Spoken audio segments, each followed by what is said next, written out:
Good morning, everyone, and thank you for stopping by my channel.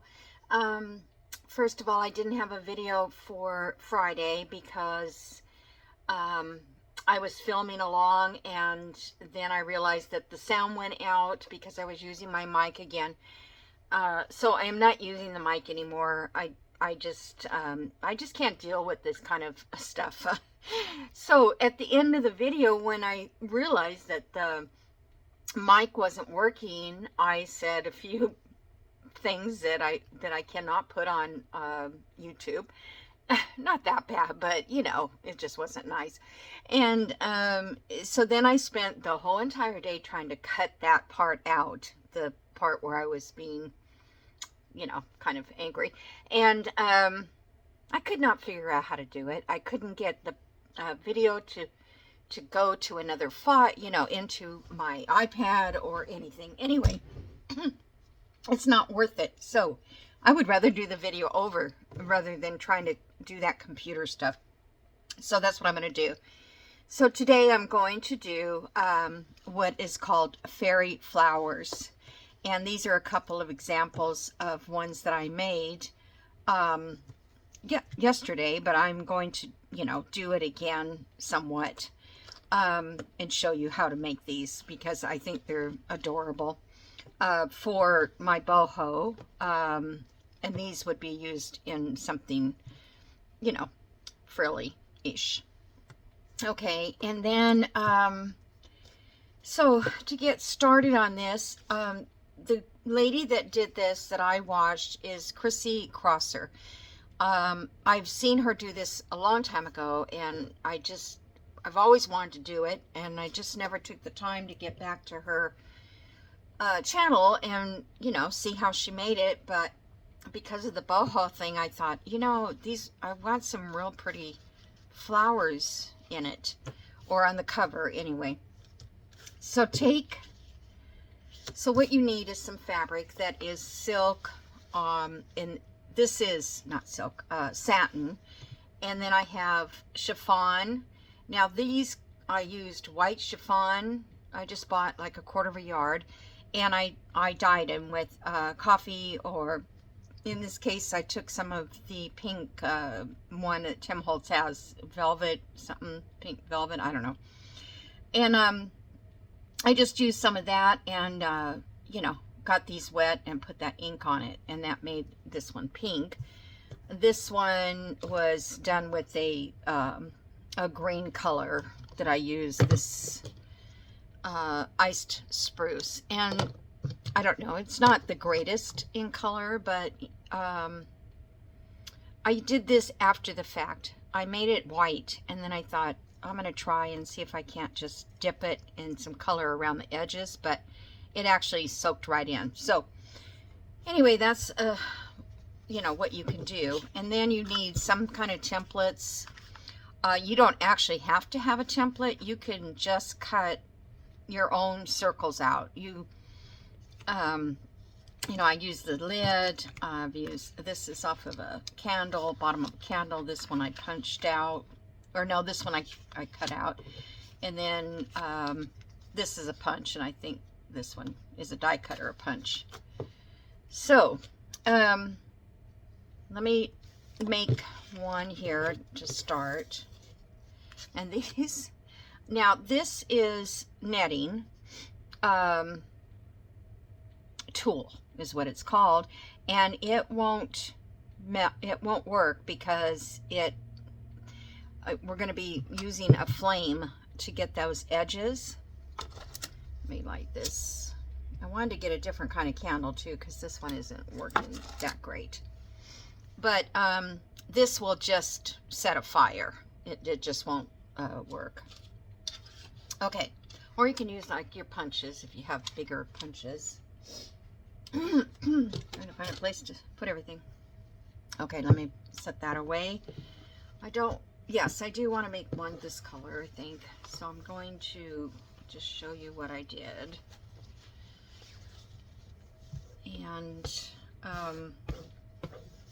I bought a quarter of a yard. It was all 40% off. So I'm going to take this and fold it in half like that. you know, where you have 4 layers.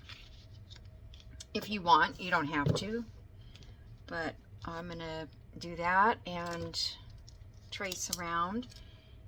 And it doesn't matter what size circles you make. It all depends on, I guess, how big you want the flower.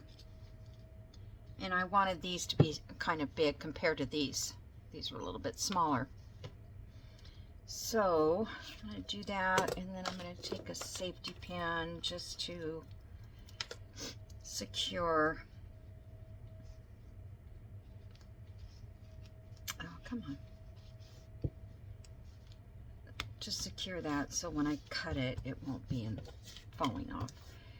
Okay, so let's do, that's not, I would do at least a 1/4 inch smaller than the first one, or you could make it even a little smaller than that. So for each flower you need 8 to 9 pieces. So I'm going to do one about this size too. And like I said, it doesn't have to be perfectly round. Okay. So where's that other pen? Just want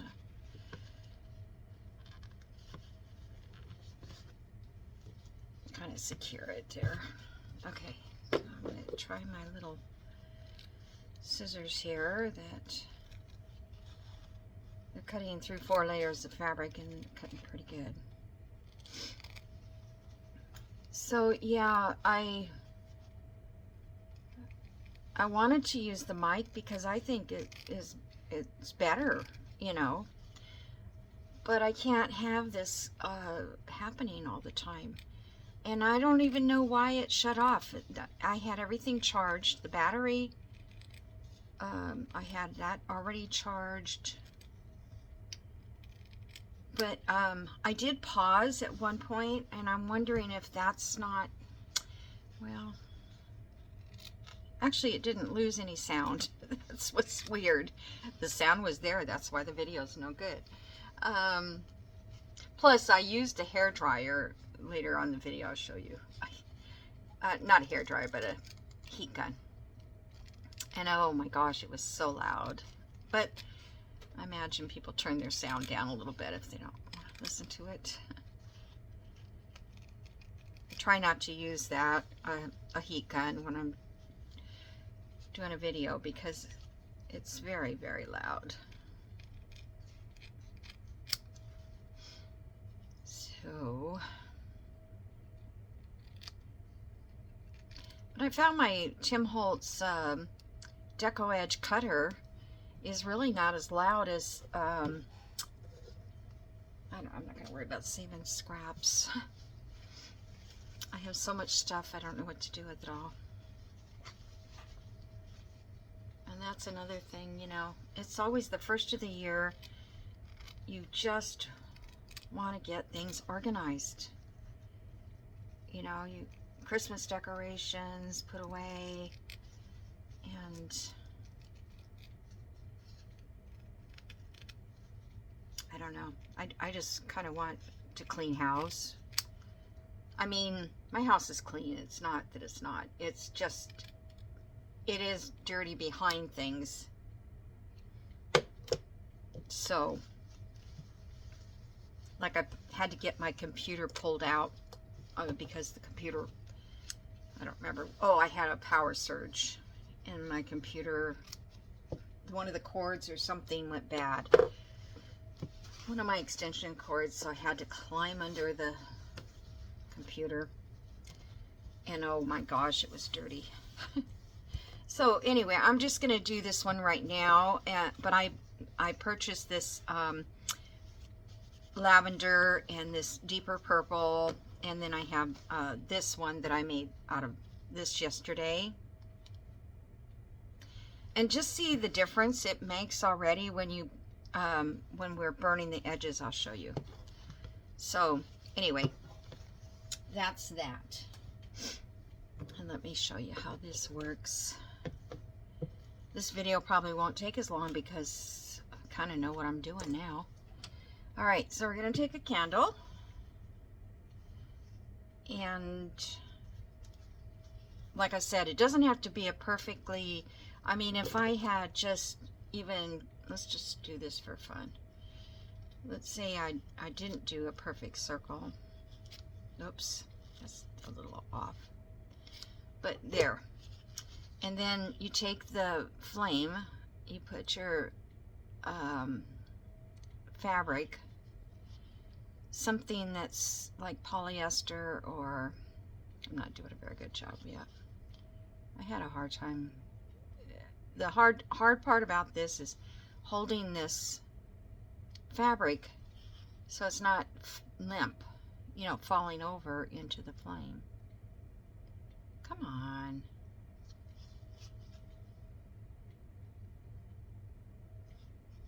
So see, as I'm going, how you don't want to burn the edges.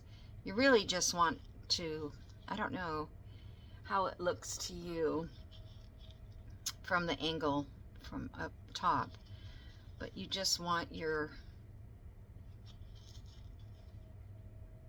see, now I got that little point, so that kind of made it a little more difficult to get. And then see how it's starting to make like a cup shape. Just burn my hand. Be careful, this is hot. Okay, and then you sort of go down in the middle like that, and then you kind of pucker it, and you can pucker it, you know, in different places if you want. Okay, let's see, what else was I going to tell you about this? Oh, you can use old clothing that you might not wear anymore, like old silk stuff, or old chiffons, or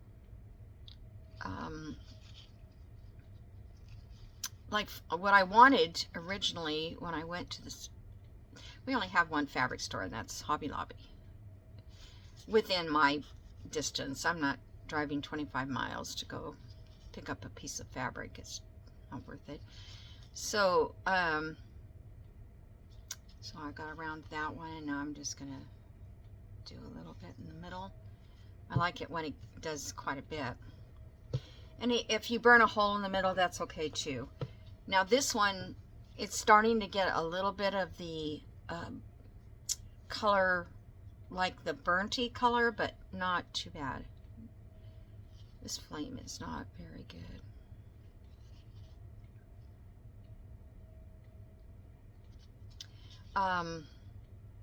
So I had gone to the thrift store. I think I shared that with you, some of the things.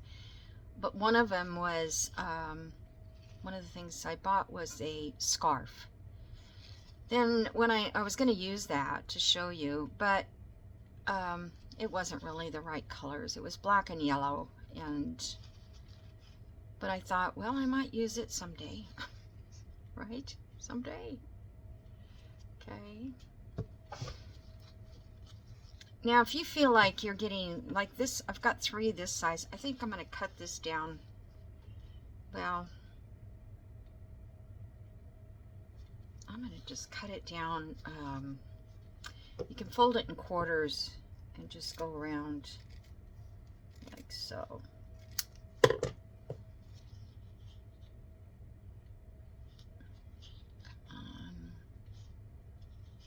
I'm freezing. It's, I don't know, 30 something out right now, but I guess tonight after midnight we may get some freezing rain, and they might even get snow very north of here, which is about 60 miles north.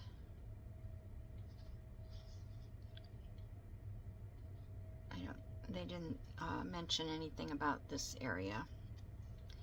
Okay, so also, you know, if you do a few more times in here, let's say I want this one to be a little bit smaller, just do a little bit more of that, and that makes them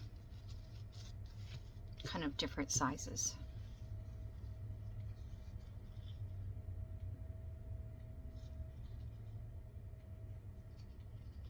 This is where you find out the friction pen actually does removed.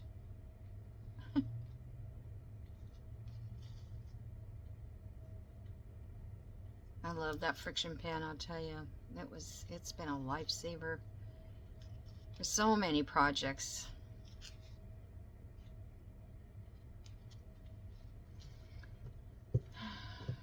Didn't I have smaller, oh, they're there. I think we have 4, 5.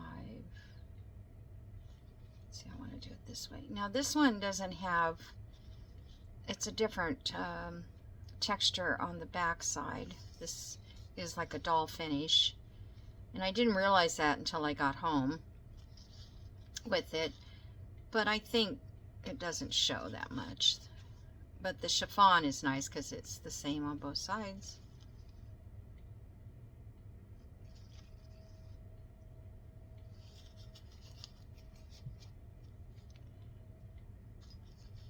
My house is just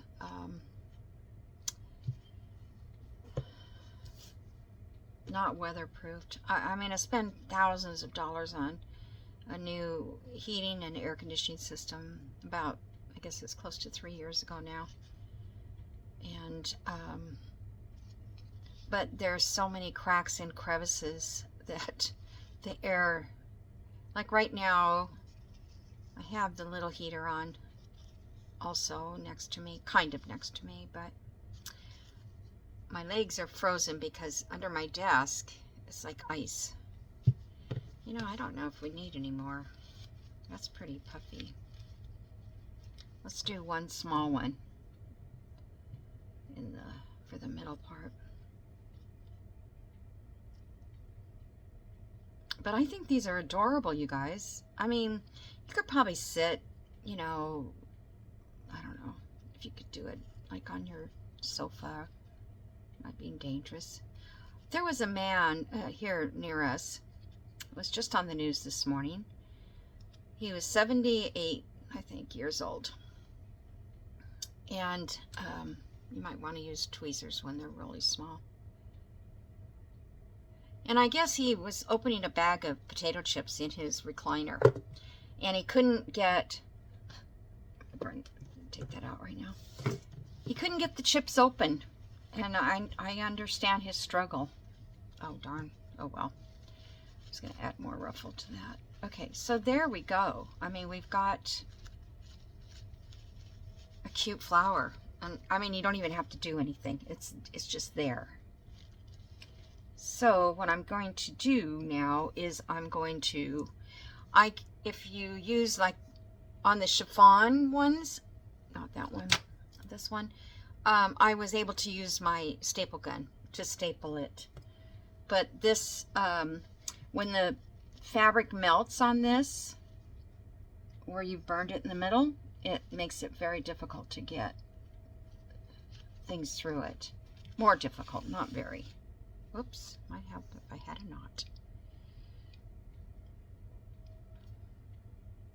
And, did I finish my story? I don't think so.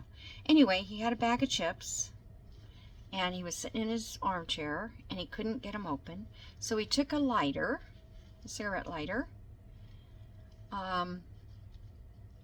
and was burning like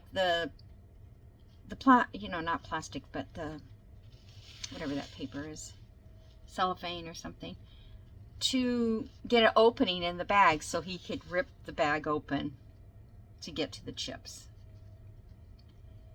And the chips caught on fire, and he has over 70% of his body is burnt.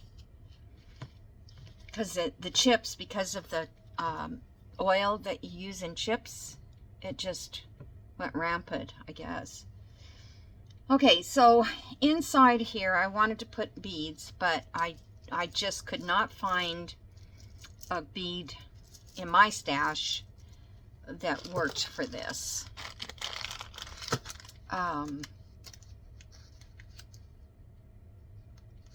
they're all, it seems like they're the ones I have that are colorful.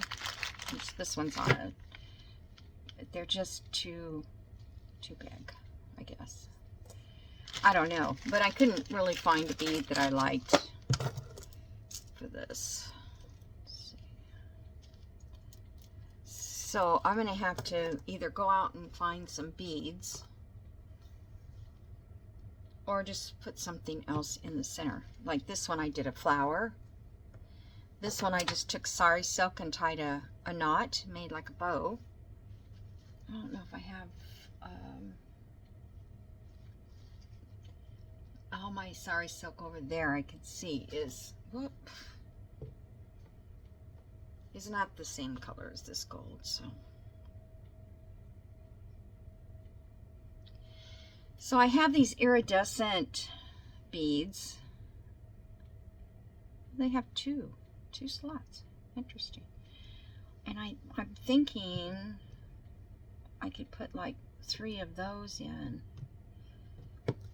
because they're kind of like goldish, bluish.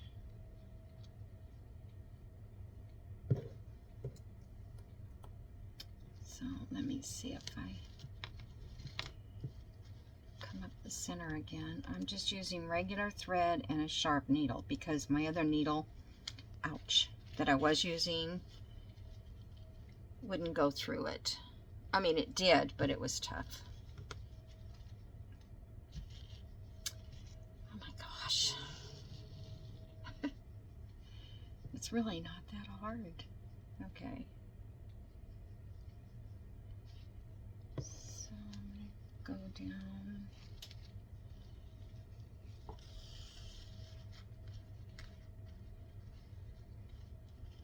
Okay. Well, that's kind of weird. I don't know. Let me see if I can get... I've never been good at beads. Like, how do you sew them on to make them lay where you want?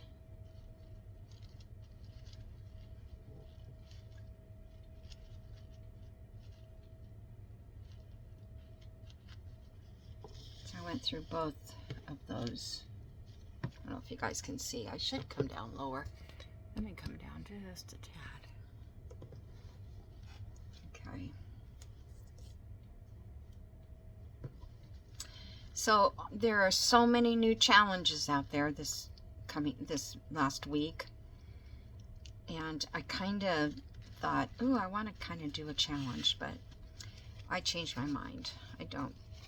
I'm just going to stick with the non-challenge, except Roxy, because I do like to do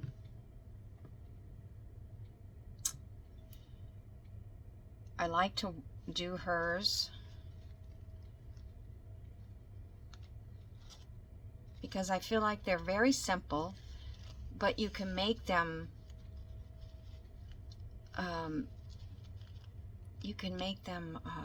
look cool.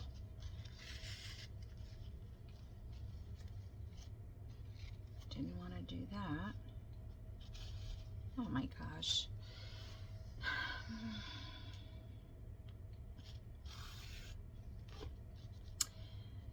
Okay, here's my challenge.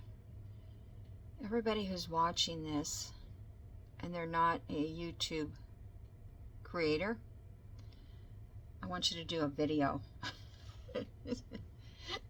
and see if your thread always comes undone, or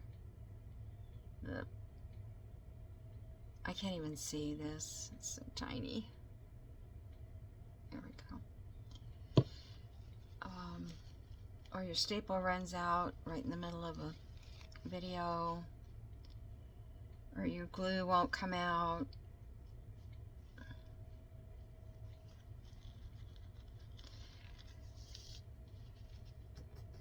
I remember the first time I watched Lee Craft Cafe. I think it's Lee Craft or La Craft Cafe. She is from France. I'm really messing this thing up. Okay, I'm messing this up. So, I think you guys get what I'm trying to do. You don't even really need to, you know, if you had a little, hold on, I don't want that petal to be, let's just cut a hole in the fabric. That's what I saw yesterday too, this lady. See, I cut a hole in it. That's okay. It actually needs a third one in there, but I'm not going to struggle with it right now. I'll get on in my chair and struggle. I think I need different kinds of beads anyway. So, but this video I was watching is slow stitching, and this lady had, well, she was making a quilt, and she cut her fabric by accident and put a hole in one of her patches that she couldn't, you know, she couldn't fix it. So she did an applique over the top, and her granddaughter said, "Why do you have that on the front of your quilt?"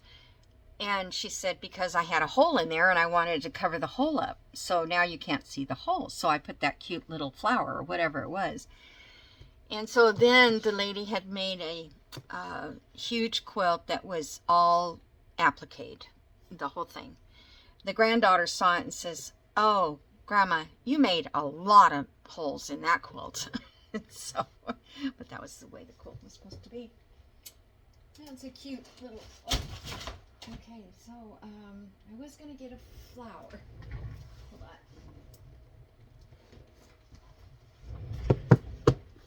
I just wanted to see if I had anything in here that would work. I don't think I have anything goldish. Now that takes away from it. I feel like it needs to be... But see, that looks cute in there if it wasn't the boho. So I feel like the boho needs to have something shiny or glittery in the middle. Also, you can take a piece of lace or something that you have, and you can just sew that in to the center, something like that. That's off of an old book. I don't think I have any other. There's another piece of flower. Not too big. But you guys see what the main thing is how to get that look, how to get that ruffle. This one, so this one here, oh, it's not even stapled together anymore because it was too fat. So this one I used the chiffon and I used the petals, and then in between them I put the netting, the tulle, which I think added a lot of extra fluffiness. And I think it looks really good like that. Alrighty, so I have to get those done and take pictures of them. So let me show you or talk to you about my tip for today. Oh.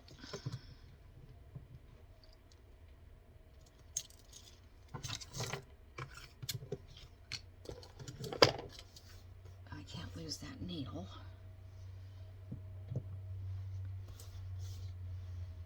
Oh, right. So my tip today is about paper. And I'm sorry, not having the mic on. If I turn and talk somewhere else. Okay, this is, I don't want to make it noisy. This is premium 32 paper.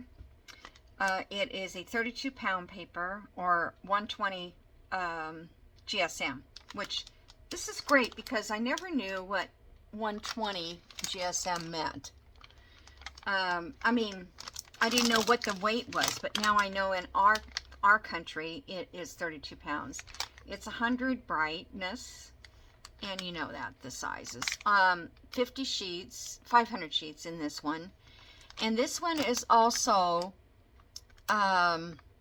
color lock. Now, I didn't know exactly what that meant, but I think I know why it's color lock. So let's move this without making a bunch of noise.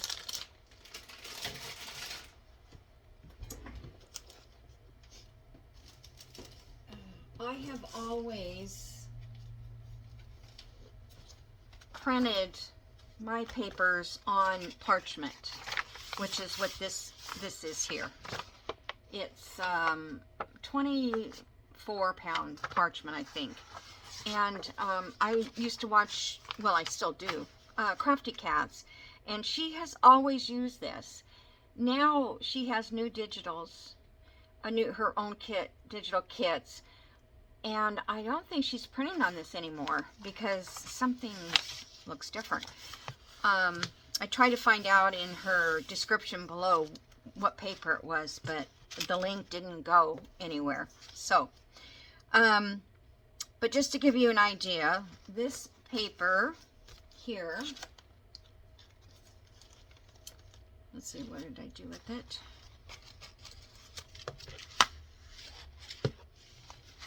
Hold on, folks. Here. Oh. This paper here is the same kit, and you can see how much, maybe I need to move my camera back up a little bit. You can see how much difference there is. I have this, I think this is the same page. Look at that. Now, I printed it on my HP inkjet printer. It's just got the inks in it. It's not a Echo. It's, you know, just your regular cartridges. It might not be the exact same one, but maybe it's over here. Yeah, maybe that's it. But I mean, it's like night and day. So I set my printer to normal. I set it to matte presentation paper. So whatever you have in your, you know, your printer, what kind you can get.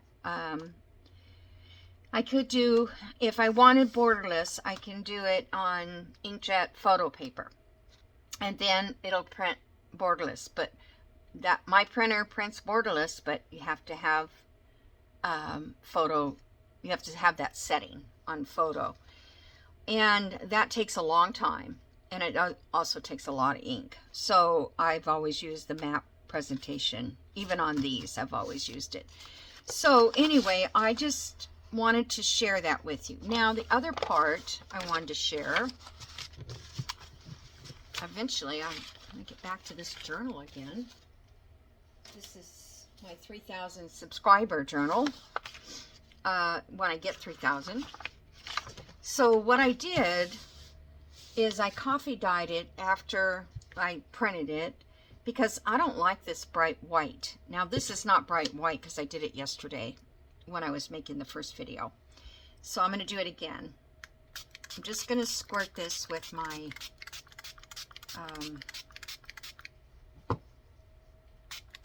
let's do this, and here we have all the,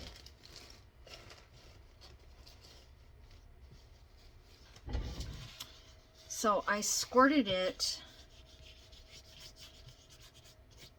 just going to rub it around so it, and that's where I turned the heat gun on yesterday, but I'm not going to because it's too loud. So that's the back now. So I mean, I think if I had a stronger tea dye, or coffee, I could get a deeper color, but it does not bleed. The colors don't bleed on the other side. I'm sorry. You see what I mean? Because if you guys have the same issue I have, when I go and coffee dye the back, after I've printed it, it starts to bleed through and I get weird colors. I get purples or whatever. This is the third time I've sprayed this paper and it's still, this is wet, but it's not bleeding. Let me see if I can, let me put you on pause and I'm going to dry this. Can you see how it's wet there in that middle part? I'm going to dry it and then I'll show you at the end results. Hold on. Okay, I'm back. It's dry. So, pretty much dry. So what came through is the coffee dye. I can see that it's dry, but you can still see some of the coffee, which is not a bad thing if it does do that. But the first two times I did it, nothing soaked through. In the back, and it's all crinkly, you know, like your regular coffee dye paper is. But I thought that was amazing.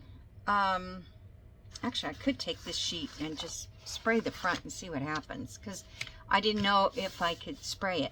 But the purpose of this also is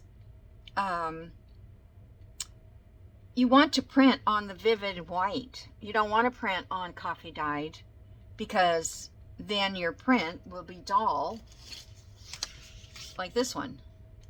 It won't be as crisp. And I'm sure that the designers wanted to make sure that, you know, these colors were crisp. I'm going to do this, see what happens. And I think it's because of that color lock paper. At first I thought it was because it was a little heavier weight and the ink, it wasn't going through. But it's not bleeding. The ink is not bleeding. Do you guys see that? The ink is not bleeding. And it still has that vivid color, I think. I think it does. So, that's my tip for today. I'm going to be using this paper and from now on. And I will have to coffee dye it separately and all that. But